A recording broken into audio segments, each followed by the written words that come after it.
to get going here. Let me just put my custom Zoom background for this here. All right, there we go. I do not own the Pudgy Penguin that is in the frame behind me. I'm just illustrating how it would look on a wall here. And so let me share my screen. You guys can see it okay? Okay, cool.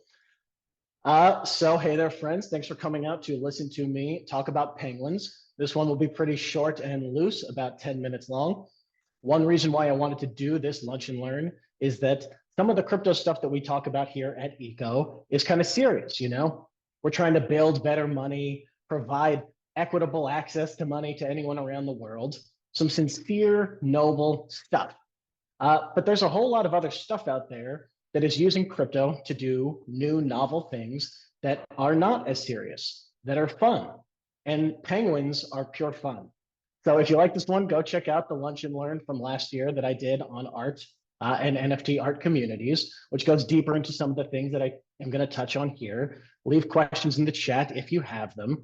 I'll spend about 5 minutes giving a little background on Pudgy Penguins to build up, and then about 5 minutes talking about the new business model that crypto enables here. So Pudgies are having a major moment right now. Pudgy Penguins are the third largest NFT collection in the market. A big Pudgy Penguin has gone up from around $7,000 to $40,000 over the last 3 months. And the larger, cheaper collection have gone from $800 to around $4,000. But NFTs are dead, right?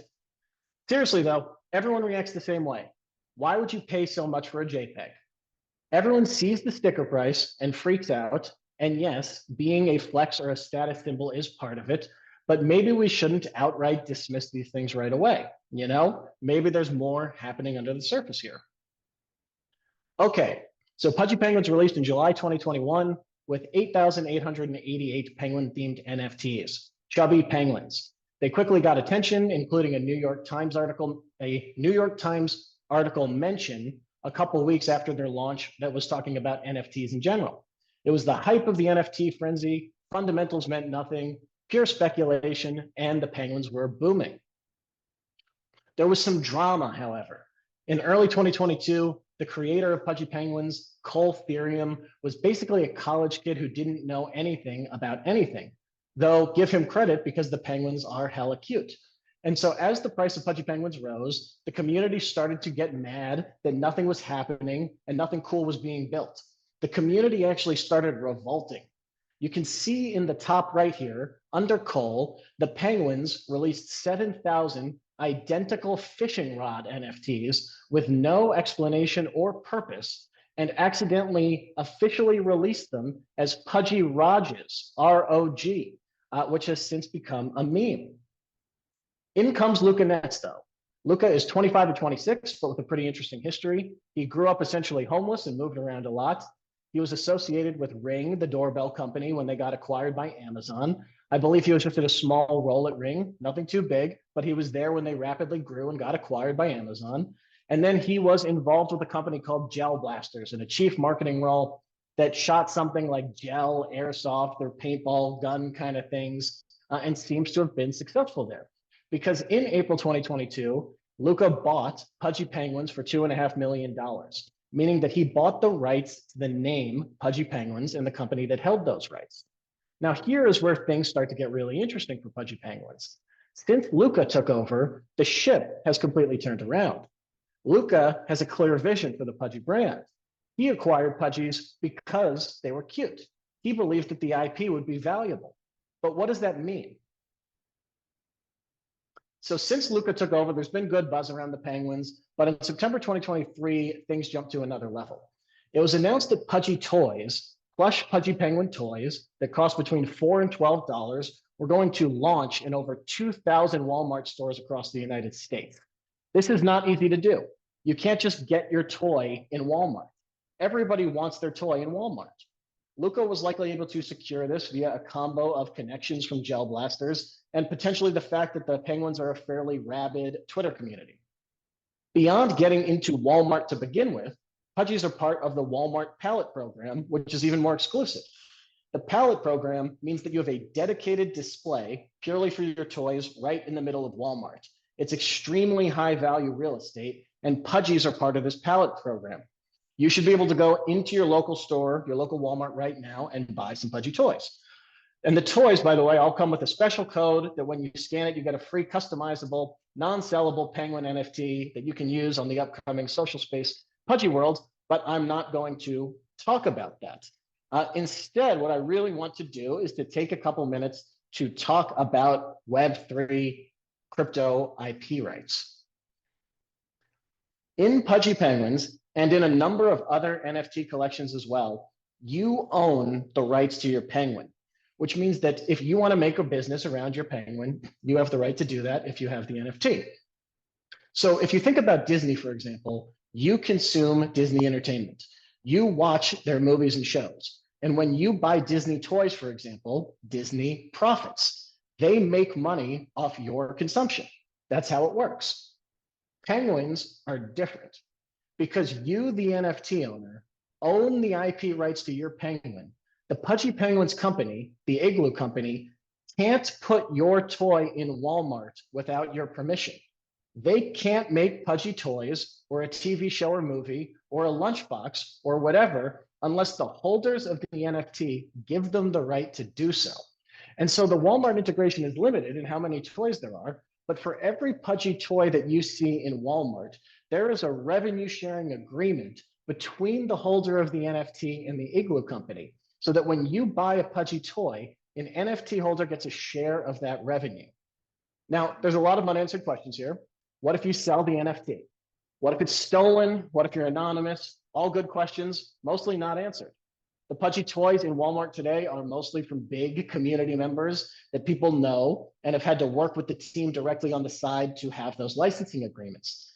Just last week, they did release Project Overpass, where any penguin holder around the world can have a standardized way to license out their penguin to the Igloo company. And I believe that some of the above questions have been answered, but I have not read the contract terms. Maybe Michael can if he has some free time. But now any penguin can try and participate in the profit share opportunity here. And so think about how cool this is. The penguin owner owns the license. The Igloo company is going to put Pudgy Penguins on bed sheets, board games, video games, cartoons, toys, movies, and anytime a Pudgy Penguin appears, they license the right to use that penguin from an NFT owner. Now, you might say, why would they do that? They're paying penguin owners to use the IP. That costs them money. Disney doesn't have that extra cost, so this is a negative, not a positive, right? Maybe not. Think about what the behavior incentivizes here. If I am a Pudgy Penguin owner, I benefit from the brand becoming more well-known in two ways. One, I may actually get cash flow from licensing out my penguin. And two, if more people know about the brand, some people might want to buy the NFT. And so what happens is you already see penguin owners going out and buying Pudgy toys for their friends' kids, right? Anytime there's a birthday for a young kid, they're getting a Pudgy toy, and it benefits everybody. Because for the Igloo company, you have these 8,888 penguin holders who are a built-in customer base, which is really hard to get. They're buying your products. But when I buy a product, a Pudgy toy or a kid's book, and I give it away, I'm growing the brand. People who are not crypto savvy whatsoever are learning about Pudgy Penguins. The name is spreading, and it is. If you search Pudgy Penguin gifts on your phone, you're going to see 1 million of them.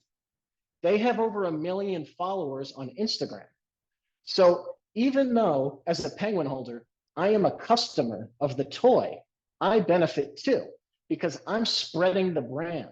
And the more that the brand spreads, the more opportunity there will be for penguins to be licensed out, to bring even more attention to the brand. And ultimately, if there's more attention on the brand, then there's only 8,888 big penguins. And it only takes a tiny fraction of a % of people who know about the brand to want to own the OG collectible big penguin, for the price to appreciate. And so you have this crazy flywheel effect of both sides benefiting.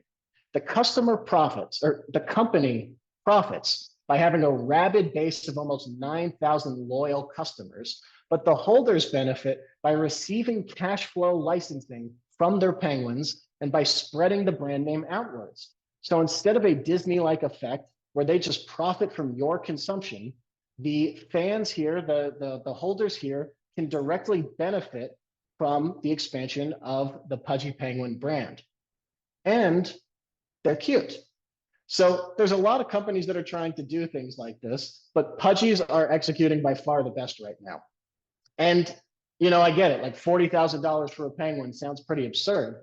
With NFT market dynamics, it's important to understand just how few 9,000 penguins are and how thin these markets are.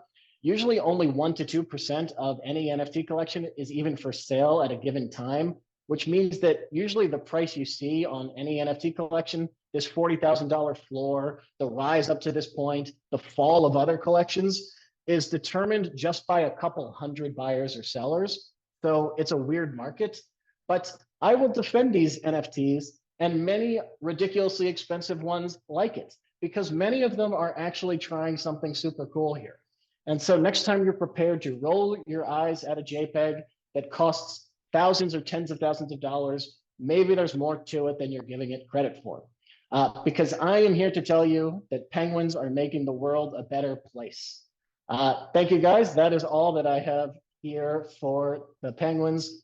Shoot me a DM if you want to talk about them more or anything like it.